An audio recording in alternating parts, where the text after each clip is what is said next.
Well, I wouldn't go so far as to say the latter.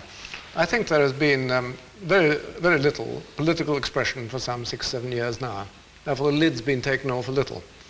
And in this situation, I think there's been excitement, and the situation has got out of hand in 4 or 5 places. Mind you, that is all. But it's been fairly serious in those 4 or 5 places.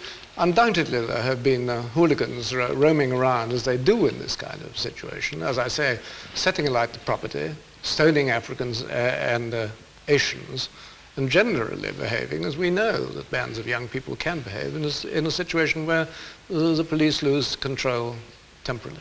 Do you sometimes think, when you look at the scene in Rhodesia at the moment, that this whole exercise has been a mistake on your part? No, most emphatically not. When I went to Salisbury, it was quite clear to me that unless a settlement on these lines was accepted, that the African in Rhodesia could look down a long vista of repression, and that repression will be answered by violence, and in the end there must be bloodshed. I can see no way out for the African in Rhodesia except a settlement of this kind. But there is quite a lot of bloodshed, or there was until 2 or 3 days ago, quite a lot of bloodshed in Rhodesia at the moment. Do you feel that in this tense situation the Pearce Commission can go about its job properly? Well, that is really for them to decide. Lord Pearce is the most respected and responsible person, and he and his team will discuss among themselves, no doubt, whether they can carry on. And so far they've decided the political conditions are such that they can do so. Now, whether they will stick to that decision, I do not know, but I hope so, because I come back to what I originally said. I think it's immensely important that this settlement should be put to the Africans, and they should be able to freely to decide upon it. I say Africans in particular, but of course it is the whole of the people of Rhodesia to which these terms have to be put. You mentioned political conditions. What do you think of political conditions in Rhodesia at the moment? Well, we laid down a very careful formula. I brought it because I thought you might ask this question. But it is deliberately worded in this way. You see, there must be normal political activities will be permitted to the satisfaction of the Commission, provided they are conducted in a peaceful and democratic manner.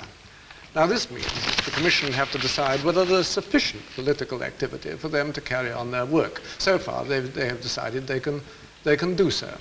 Do you think Mr. Todd and Mr. Chinamano, the African nationalist leader, do you think that they were carrying on normal political activities peacefully? I simply can't judge on individual cases. I very much regret detention, whether it's Mr. Todd or Mr. Chinamano, or indeed anybody else. And as the Commission have said themselves, if detention is used just to silence a man from expressing his views, this must be wrong. But Lord Pearce has been having conversations with Mr. Smith about this matter of detention, and I say so far Lord Pearce has decided that the Commission can carry on with their work. I deeply regret the detention, and I deeply regret too, of course, the force that has been used and the deaths that have resulted. You see, but there has been don't let's disguise for myself, there's been a very serious disorder in Salisbury. You say in Rhodesia. You say you regret the detention. Do you mean the detention is wrong in your opinion, or not? Well, I would regret any detention that was used simply to silence a man from presenting his opinion. Have you any reason to think that Mr. Todd or Mr. Chinamano were encouraging violence in Rhodesia?